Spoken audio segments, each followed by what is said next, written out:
what does gutsy mean to you? Gutsy to me is just taking risks. It's doing it scared. I say it all the time, do it scared.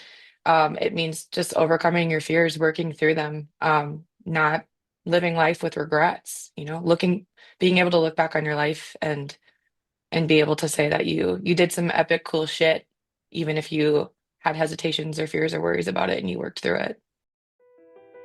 Welcome to the Gutsy Podcast, the show where you learn how to own what you actually want and shift the mind junk that's been holding you back.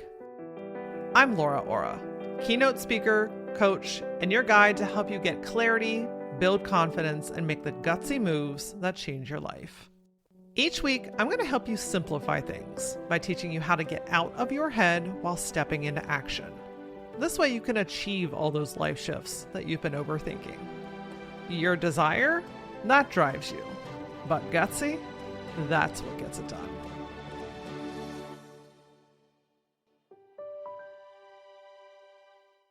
Have you ever dreamed of traveling the world but held yourself back because of things like fear, uncertainty, and maybe what's going on around the world? Well, today we're diving into the power of travel with Laura Ericson, a transformative travel curator, adventure architect, and passionate advocate for solo explorers. After being on her own journey from being an anxious traveler to a confident world adventurer, Laura now designs immersive group experiences that bring people together. This turns strangers into lifelong friends and everyday travelers into culturally aware global citizens. With a background in both travel and education, she blends wanderlust with personal growth, helping adventurous souls not only explore new destinations, but also uncover new dimensions of themselves. Today, she's going to share how to navigate those fears of solo travel. Because listen, if you've not done it before, it can be a little unnerving. How to create meaningful experiences and to shift your mindset to embrace the unknown. So whether you're an experienced explorer or you're dreaming of your next big adventure, this conversation is going to inspire you to book the trip. You know, when we're talking about stepping out of your comfort zone, doing something that scares you, we've got to talk about those thoughts. Having the right tool and technique to help you catch and shift those thoughts that want to stop you from doing great things like booking your next trip is what's going to take you from scrolling on your phone and wishing you were there to looking around and taking photos. The great news is I have developed a super simple technique that you can use to get out of your own way, not just with booking a trip, but with anything that you hesitate on. If you go to lauraora.com/foundations, I will send you 5 free audios that teach you the power back process. This simple technique, I promise you, if you use it, that's the key there, is going to help you go from overthinking and hesitating to actually doing and experiencing. Again, go to lauraora.com/foundations, put in your email, and I'll send you the first one right away. Hello, Laura. Hello. 2 Lauras make a right. Absolutely. Welcome to the Gutsy Podcast. Thank you for having me. Absolutely. So, world traveler. Gosh, travel is one of those things that is on so many people's bucket list, and you are doing the thing. So, I'm going to pick your brain as much as I can for the next 40 minutes because this is a topic that I know really resonates with a lot of people in wanting just to know more from somebody that's doing it. So, you went from solo anxious to confident world traveler.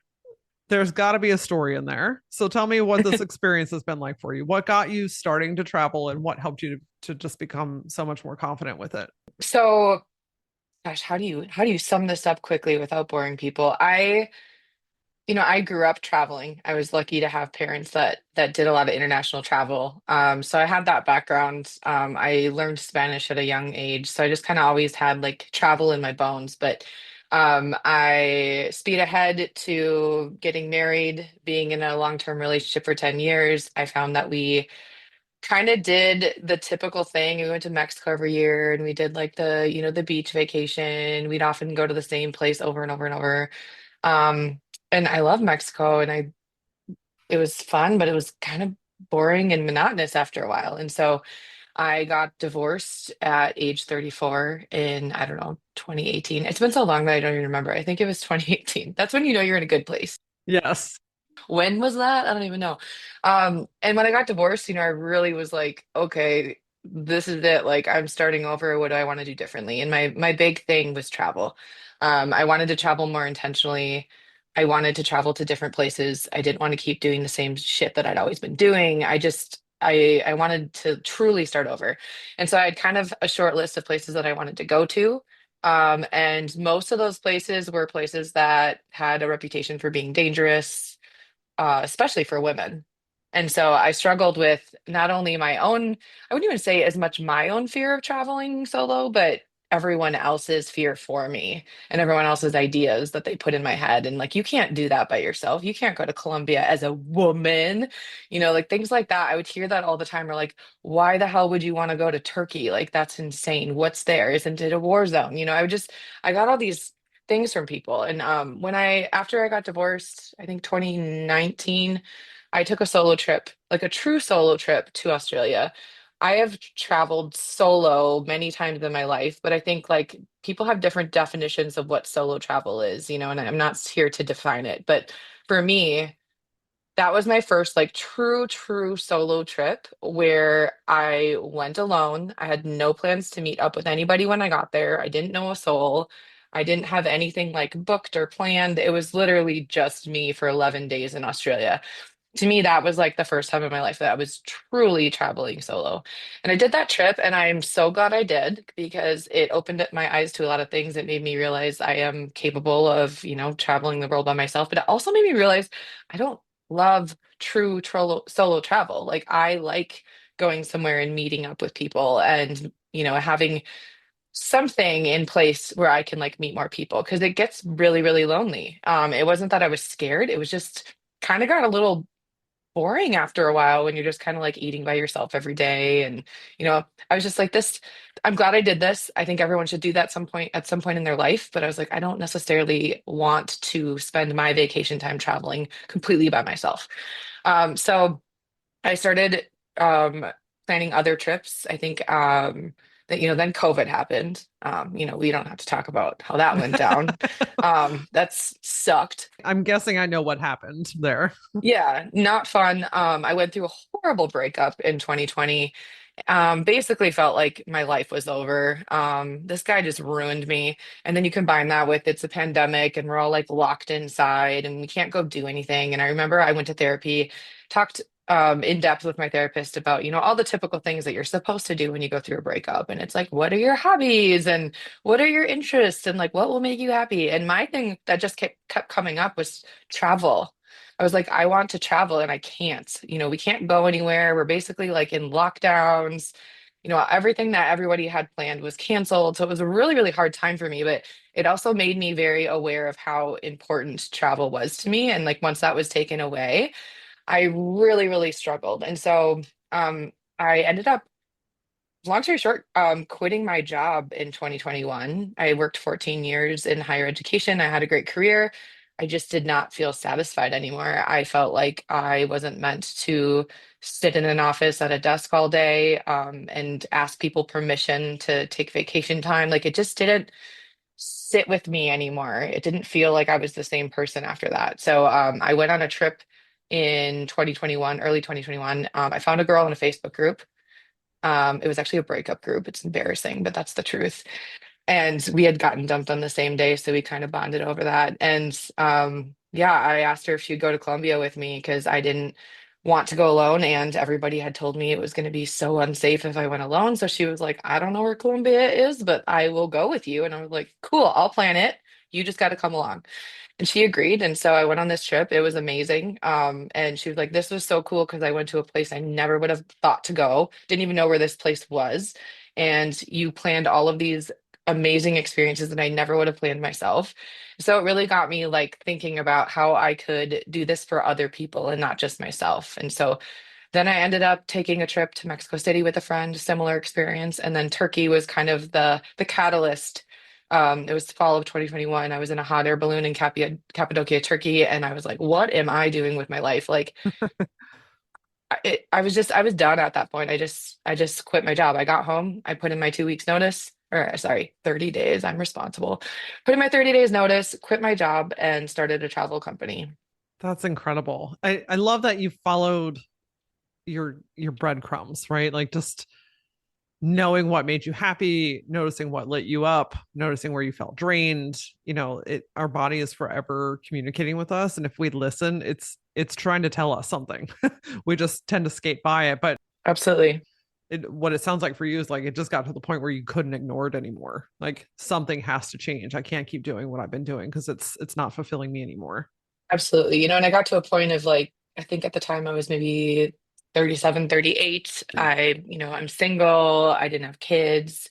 I was like, what do I really have to lose here besides a job? And I could find another job if I needed to. I loved my job, but I was like, worst case scenario, I'm going to fail and I'm going to go back to finding a job again. Otherwise, I looked at it like the risk of staying unhappy or the risk of, maybe doing something amazing and completely changing my life. And so I'm glad I did it. It wasn't the smartest decision in the way in the way that I did it because I really didn't have a proper business plan. I had an idea, but I definitely didn't. When I quit my job, I think I had one trip planned to Mexico City with four women on it, and that certainly did not pay my bills, if you will. And so, but I kind of was at this point. I'm just a person that like I'm not ironically being a travel planner, I'm not an over planner, and I felt like if I kind of stayed in both worlds, I would lean on having a full-time job for too long and not really put the effort into starting a business. So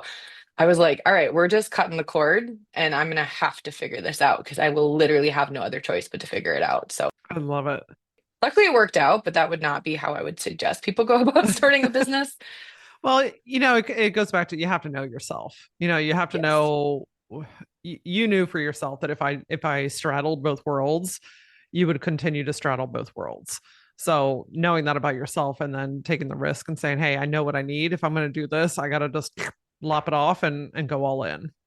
absolutely. You shared a quote that I think is just really powerful, and you said, "I believe that travel has the power to heal, inspire, and transform lives." What have you seen that has made this feel so impactful to you? How has this changed you and the people that you get to travel with? For myself personally, like travel has absolutely healed me and changed my life. I am a different person because of travel and because of the experiences that I've had and the things that I've seen. I believe travel gives you so much perspective when you get outside of your little bubble and you see how other people live, people who have far less than you, people who just kind of make do with what they have and don't necessarily complain. That in itself has changed me, but also from a business standpoint and being able to help others and like be part of their journeys. That's something, I knew I was going to do to an extent when I started my business. But I think there was a big part when I started it. I was kind of like, well, I just want to travel. And so like this is a way to, like support my travel addiction. And obviously it's doing things for me. And I knew I could help other people, but I had no idea like how much it could help people in so many ways. And now, 3 years later, I've seen women who are coming on trips after getting a divorce, and this is like their big, eat, pray, love moment. And I just had a woman, for example, she's in her 60s. She just left her husband after like 30 years. She was in a toxic marriage and she went to Cuba with me. And at the end of the trip, some women got tattoos, and she got a tattoo of a bird being set free from a bird cage. Like those are the moments that, you know, are the most impactful for me when I'm seeing that it actually matters to people. There's people who literally say, like, this trip changed my life. And I don't think a lot of people think like a vacation is going to change your life, but these aren't vacations. These are like transformational travel adventures where, they're soul stirring and they bring things out and they're emotional. And you're doing a lot of things that challenge your perspectives on the world, challenge your fears. I kind of gently push people to do things that they're scared of. I hold their hand, but I encourage them to try everything and do everything. And then lastly, just the other thing I didn't really realize when I started this was like the impact it would have on people in other countries that this business supports jobs in other countries. We're employing locals, we're giving them work, we're putting food on the table for them. We have positive impact experiences that I build into my trips where we're donating supplies, we're going to schools and hanging out with kids and donating school supplies. We're going to dog shelters and donating food and collars and all kinds of things like that too. So like it's had this like domino effect on beyond just me and beyond just the people on my trips, but the people that we're actually supporting in these other countries. See, that's beautiful. It's I don't want to say to just go on a vacation because I don't want to downplay that because that has a time and space too, right? Hmm. But Absolutely. it's very different. I don't know. It's just a very different energy going into it. And I love what you've built, that it's just a very intentional, impactful type of experience where, like you said, you're getting out of your bubble. Gosh, it's so easy to get confined in our day to day, in our rooms, in our office, in our cubicles, in our homes, and like I don't know, we just like lose touch that there's an enormous world out there with all different types of people and all different types of cultures and food and experiences. And I don't know, I just think that what you're doing and what you're empowering people to do is to step out of that bubble and see things differently, understand how people work and live differently. I mean, Hmm. it's huge. I think when we all have these roles we play, like you say. And, I have a lot of women that travel with me that are married or they're mothers or, they're business professionals or whatever it is. And I think when you like strip all of those titles away and you just get to Mm. go by yourself, and when I say by yourself, you're going with a group of people, but generally you're traveling with strangers. When you get to kind of break away from like how everybody who knows you, all these preconceived notions you have about yourself or other people have about you, and you just get to be kind of like whoever you want to be and reconnect with yourself. I think it's a really unique opportunity that you don't get when you travel with your family or your friends or people who know you. It's really a way to step outside of your day-to-day life and the people around you and just kind of like see how you interact with the world when you don't have all of that. Such a great point. I know this is probably hard, but what's been one of your favorite or most memorable spots that you have visited? I knew that question was coming. I'm so bad at picking a favorite place because I love them all for different reasons. So, and they all have like a special place in my life. So I have such a hard time. Mexico City is my baby because that was my first group trip. I've done that trip 4 times. So I absolutely love it. I went for Day of the Dead. I take my groups for Day of the Dead, but when I first started my business, that like I said, I went from like, on Friday, it was my last day at work, and a week later, I'm taking my first group to Mexico City for Day of the Dead. And in the meantime, my grandmother, my last remaining grandparent, passed away. And so I had to miss her funeral to be in Mexico City to lead my first group trip, which was my first, awakening of being a business owner, where you don't really get to pick and choose having to, miss out on certain things. So, but being in Mexico City where they celebrate death and they don't necessarily mourn it was such a unique experience. So the day of my grandmother's funeral, my family was back in Wisconsin at her funeral, I was in Mexico City in a cemetery, celebrating essentially like death being a beautiful thing and remembering people in a different kind of way. And I absolutely like adore how Mexican culture celebrates death, life and death in such a unique way. So that's always been like a special trip for me that I year after year love taking people to because I think it just always has special meaning. My groups bring pictures of the loved ones that they've lost and we make an ofrenda and, kind of pay tribute to all of the people that we've lost along the way. And yeah, it's just a special trip for me. So I can't pick a favorite, but that's like a standout for me that I think even if I someday don't run trips to Mexico City, like it's always going to be a special place for me because of that. Absolutely. What a beautiful full circle moment, to go somewhere that you love, but to be able to celebrate your grandmother in a whole new way.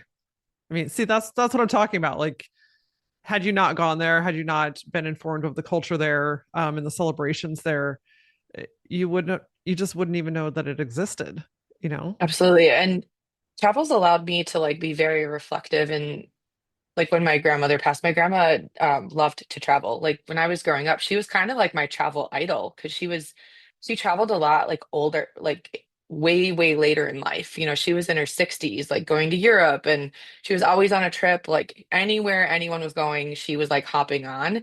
And so I kind of like, I just always admired that about her. And so when I had immense guilt over missing her funeral, don't get me wrong, I felt awful. But then when I thought about it, I'm like, if I could ask my grandma, like, where should I be right now? Should I be at your funeral or should I be in Mexico City? She would have 100% probably skipped her own funeral to be in Mexico City. So it's allowed me to really like think about things like that and like just look, like I said, look at life just completely differently. Yeah. There's a lot of fear with traveling, right? There's a lot of unknowns, there's a lot of uncertainty, and I think especially as a woman, I mean, you alluded to it earlier. It's like, oh, you can't do that. You can't go here alone. What if? And there's a lot of what ifs everywhere. What are some of the most common fears or kind of pushbacks that you hear, particularly from women, but could be all people, for why they can't or won't travel? What are the pushbacks that you're sensing and hearing? How much time do we have? Um, I would say, I mean, the number one question I generally get is like, is this safe? Or how can you guarantee that I'll be safe if I go to this place? Um, I also get the, you know, I don't want to leave my kids behind, or I don't know if my husband can handle being alone with my kids for a week, or I don't want to travel without my partner, or money is always a thing. You know, I don't, people don't want to spend that much money on a trip or do things for themselves. But I have responses to all of that. But safety, number one, I always tell people, I would love to tell you I can guarantee your safety, but I can't because I'm not in control of the world. And so things can happen anywhere at any time. And what my personal experience of being an American living in the United States who traveled internationally is that I think far more shit goes down in the United States, especially right now, versus all these places that I'm taking people to. And so people are afraid of going to Colombia or Morocco. And meanwhile, we have school shootings and, you know, guns running rampant and just literal psychopaths in the United States running around doing all kinds of crazy shit. And that's become so normal to us that it doesn't even register that like, is our country safe? Like, are we safe living here? And why is it that because something is different than what we're used to, that automatically is associated with being unsafe? I was just in Cuba. I had three groups in Cuba last month, and while I was running my group trip in Cuba, there was somebody I know on Instagram running a group trip in New Orleans. And while my group is, you know, having fun with Cuban cowboys and smoking cigars and riding horses, you know, that group is dealing with somebody barreling through a crowd of people and killing a bunch of people in New Orleans in the United States. And so it's like that shit happens everywhere, but it happens pretty often in the United States, and yet we're not afraid of being here. So I try to challenge people's thinking about like what makes something unsafe. Is it just because it's unknown or because somebody speaks a different language or they have a different color of skin or it's a different religion or it's just something they're like less familiar with? Is that what's unsafe about it? Because your safety isn't guaranteed anywhere. And so the way I look at it is you might as well just be out living your life and hoping for the best because some of these things are very outside of our control. Like shit just happens everywhere. But if I die, I want to die in a hot air balloon living my life and not, you know, doing something stupid or like dying in my sleep. Right. I'd rather go out like saying I gave it my all and I took risks and I did cool epic shit. As far as like the, you know, the people telling you you can't travel or people worried about their kids or worrying about their spouse or whatever it is. I mean, this is so cliche, but you know, when they say on a plane, you need to put your own oxygen mask up first before you help anybody else. And that's how I look at travel. You can't be a good parent or a good spouse or a good partner or a good employee if you don't take that time for yourself. And I see people saying, coming back saying that they're refreshed and renewed and they have new perspectives and they're better for it because they took a trip. So I don't think it's selfish to travel without your family or without your friends or without your kids. I think it's really important to do things only for you. Of course, you can do things with all those other people too, but I think you need to take time for yourself. I think it's really important. So, yeah, I get all the excuses and all the the fears and the anxieties, and a lot of times those are things that other people are kind of planting in people's heads, but I try to Yeah. talk them through it as much as possible. So much of the fear that builds up in our minds come from the unknown. And if you don't have the right tools or technique to be able to get out of your own way, well, my friend, you know what happens. Listen, I was tired of talking myself out of things. I was tired of sitting still and overthinking and worrying about things and watching everyone else do the things that I wanted to do. So I figured out how to get out of my own way, and then I turned it into a method, and now I'm teaching you. Go to lauraora.com/foundations and sign up. Just put your email in. And I'm going to send you 5 free audios that's going to teach you how to catch those thoughts and how to navigate and shift them. So instead of overthinking, you go and you start doing. And you know what? You don't have to be fearless to do these things. You just have to be willing to take one next step forward.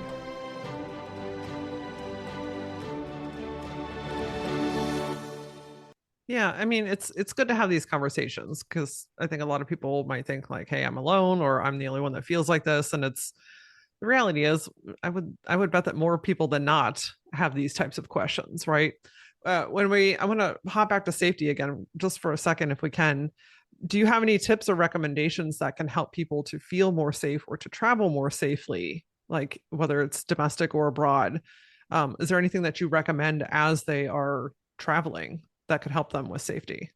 Yeah, I mean, I think, like I said, you can only control so much. So, what are the things that you can do within your control when you're traveling? I think number one is just being like a savvy traveler with your eyes wide open. So, not letting your guard down, not assuming that you're safe anywhere. Just because, you're in New York City doesn't mean like something couldn't happen to you, or you're in Paris. It doesn't mean you're not going to get pickpocketed. So, not just assuming that you're safe and protected because you're in a place that maybe is more like a Western culture. So just always having your guard out. Like I had an orientation last night for India, and India has a reputation for being unsafe, especially for women. And so I talked pretty heavily about safety, and just what people can do to one, not like bring attention to themselves. Obviously like protecting your belongings, not doing like obvious things to make yourself a target. Um, it's some of it's just very common sense too, that things that we just don't think about, like watching your drink in bars and maybe not going by yourself, not wandering around at night by yourself, don't use an ATM by yourself. Like strength in numbers, I think that's a big thing with group travel, and why I avoid a lot of issues is because we're not alone. And that's not to discourage people from solo travel, because I think, of course, like people can travel by themselves, but I think there is safety in numbers and having somebody else with you to watch your back. But I think it's really just like when I go to a new place, if it's a place I haven't been, even though I have traveled to a lot of places and I'm pretty experienced, first thing I do usually is like look at like scams and um, known safety issues that happen in that place, because it's different everywhere. It's not like there's just this universal like everything happens in the same place. Europe is known for pickpocketing and petty theft and like tourist scams, whereas, some other countries might have different things that you need to be aware of, or there's like known things that happen to people. So I familiarize myself with those things so that I'm mentally prepared for it, or I know if somebody comes up to me and asks me if I want to take a picture, that they're likely going to charge me.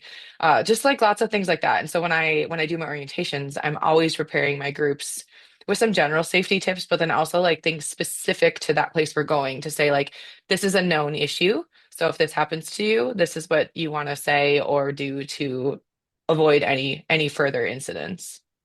Education, first and foremost. Just Yeah. a simple search. Educating yourself, getting up on what to look out for. Information is gives you the ability to have awareness. Google is your friend for sure. Yes, absolutely. Let's talk about anxiety from a travel standpoint because people get anxious on planes, trains, cars, both. Hmm. The idea of like getting into something, releasing that control and going somewhere. I mean, it's very common. Hmm. What do you recommend to help settle the nerves or get yourself to a place where you feel empowered to be able to do these things? Xanax, wine. No, in all seriousness, like I don't have a fear of flying, so I have a hard time. I shouldn't say I have a hard time relating. I hear about it all the time. There's a lot of people who will say like I can't do that long flight or I can't fly over big bodies of water.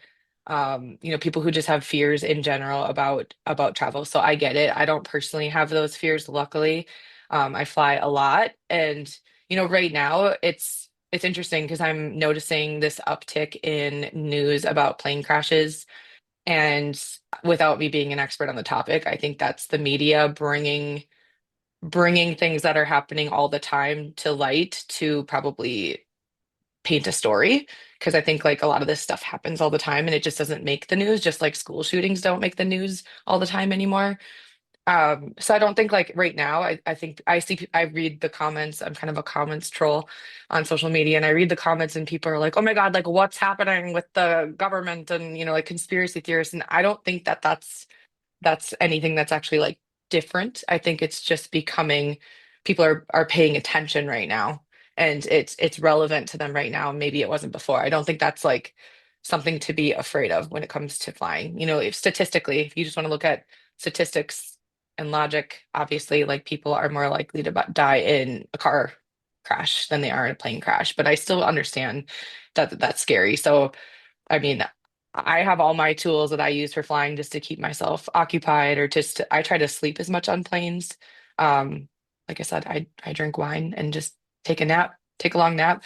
I have, all my comforts. I have my blanket, I have my pillow, I have my eye mask, I have my music. I do whatever I can to just kind of make it go quicker. And I know it can be challenging for people, but when you get to the other side, literally, when you get to where you're going, it's all worth it. I've never had anybody say, "Gosh, I wish I didn't get on that plane and take that trip."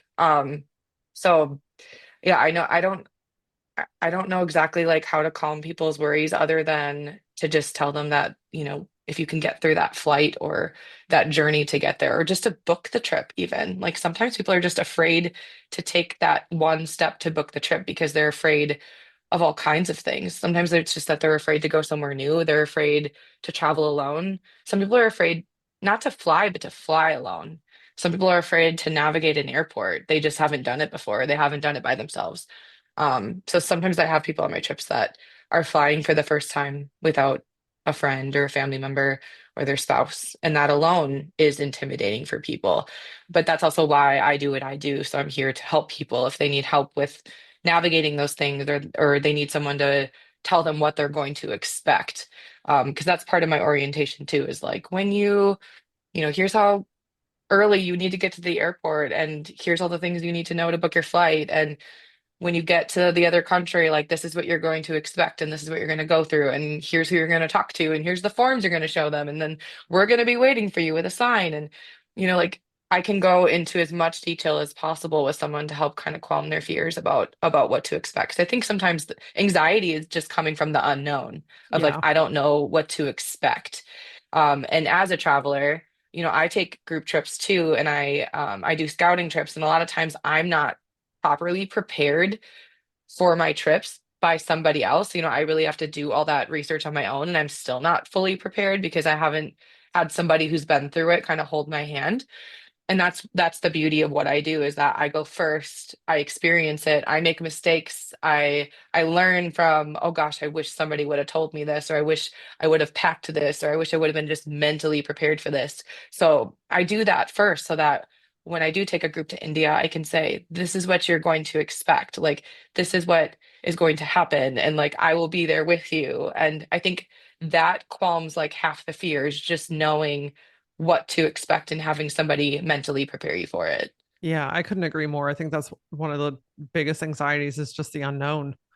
If you've never done it before, whether you're traveling, 2 hours somewhere or, 20 hours on a plane, if you've never done it before, it's nerve-wracking. So Absolutely. having your own tools and techniques, like what helps you with your anxiety in everyday life, how can you incorporate that into your travels, right? Are you Hmm. do you need to keep your hands busy? Are you taking some yarn and knitting while you're on the plane? Is it an Yep. iPad? Are you taking a sketchbook and you're drawing? Are you listening to music or a podcast? Like using the tools that help you on the ground in these transportation modalities can, I think, I mean, it's not going to solve all the problems, but it certainly could help, right? Yeah, and I just look at like, would you rather look back 10 years from now and say you didn't go anywhere because you were afraid to get on a plane? Or would you rather look back and say, look at all the cool shit I did because I Yeah. overcame my fears? I tell people all the time, I'm afraid of heights. I've been afraid of heights since I was a kid. I've gotten better at it. I'm still particularly scared at like jumping from heights, but I am afraid of heights and I don't like looking down. But meanwhile, I tell people I've been in like 11 hot air balloons. I've been paragliding. I do crazy shit all the time. And it doesn't mean I'm not scared or don't have anxiety over it. I do. I just work through it and I do it anyway. I push myself. I'm still nervous. I'm human. I'm anxious. I don't get necessarily anxious in hot air balloons anymore because I've done it a lot, but I see the fear on people's eyes. And I have, with all my groups, there's usually at least one that's like really, really nervous about getting in a hot air balloon. And so I had one who tried to hop out like as we were like going up. I'm like, nope, too Oh late, babe, no. you're in. Like, nope, we're doing this. But I've also never had anybody say, "Oh my God, I regret that," or that was so scary. Like oh my God, I'll never do that again. It's usually like, "Holy shit, I did that. That was amazing. I'm so glad I worked through it." Because not only do you get to have that experience, but you get to know that you overcame something. You got to work through something and realize, okay, that was hard and scary, but I did it.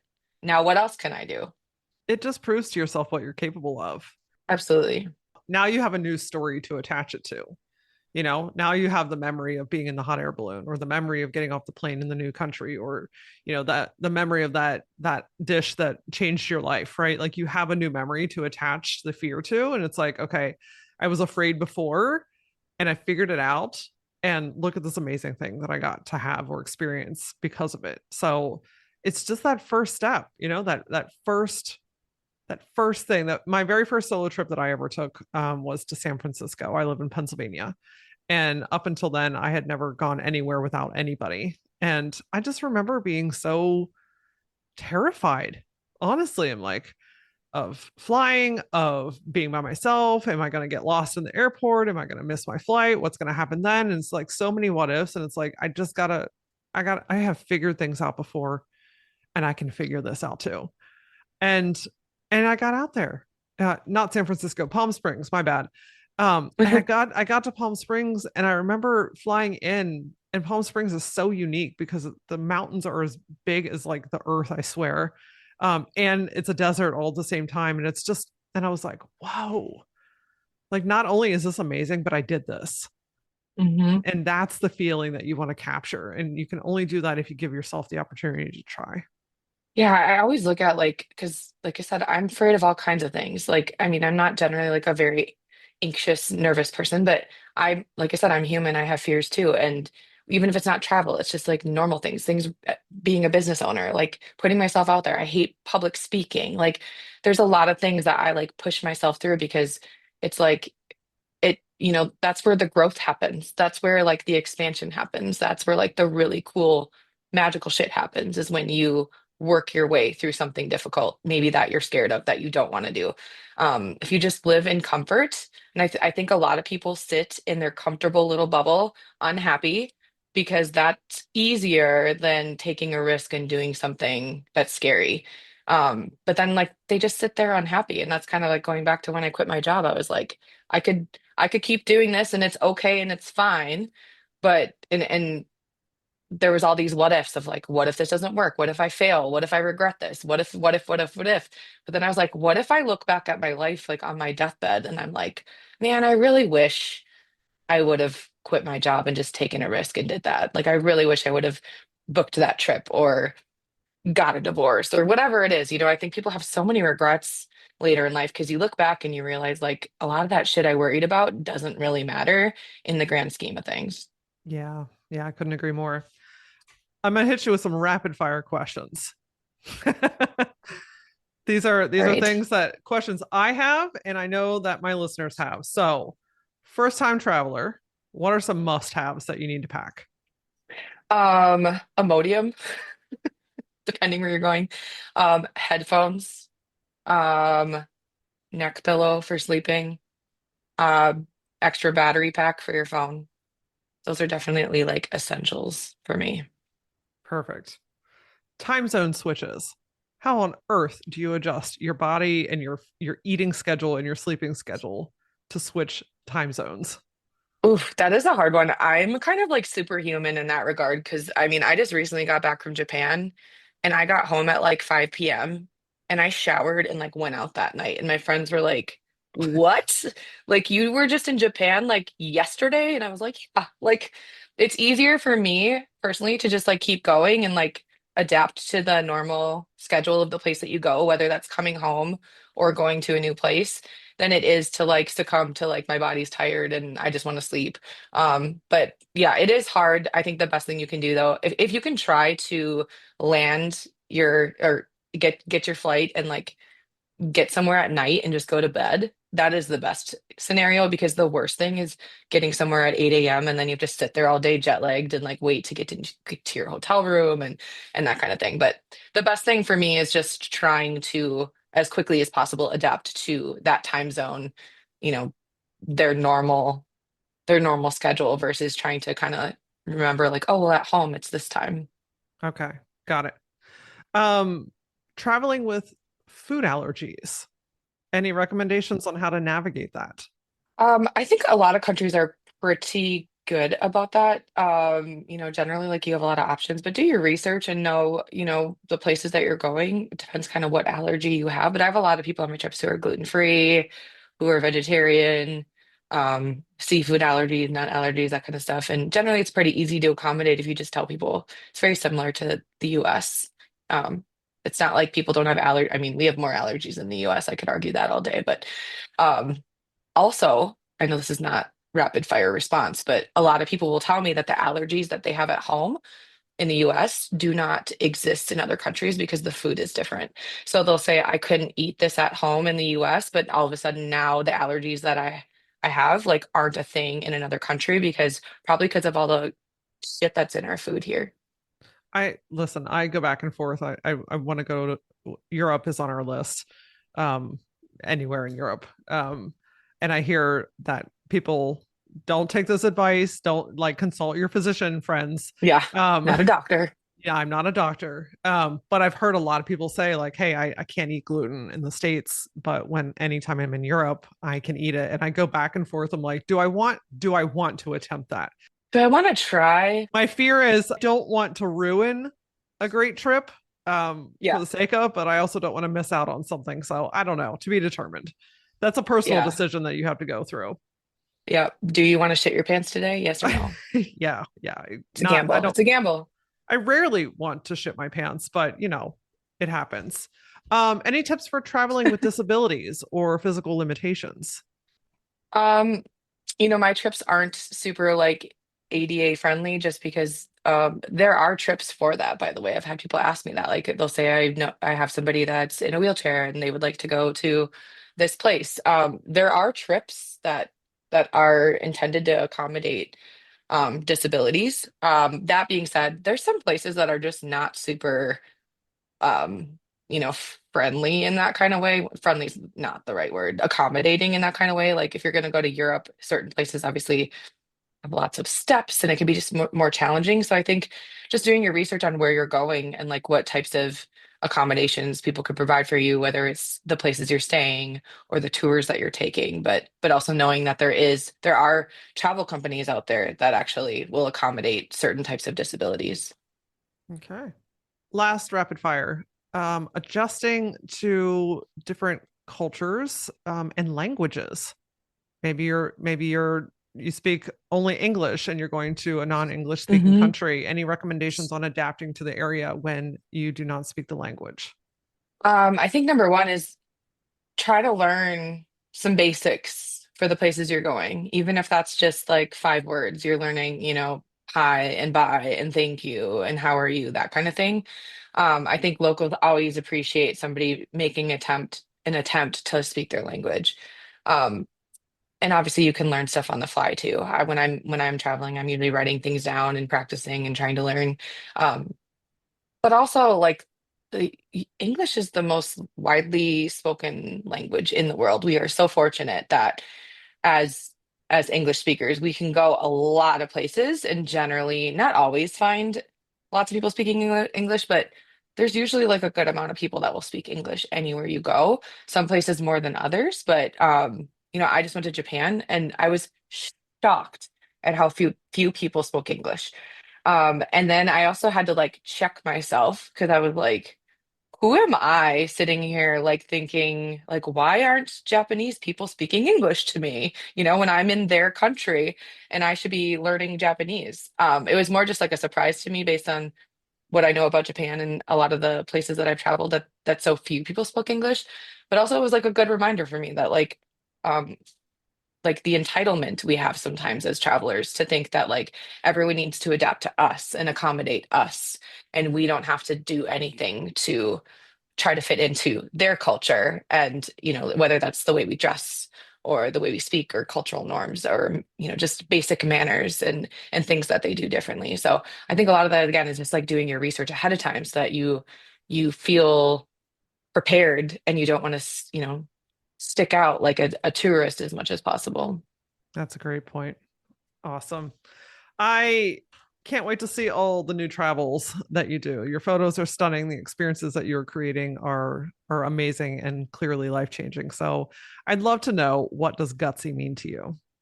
Gutsy to me is just taking risks. It's doing it scared. I say it all the time, do it scared.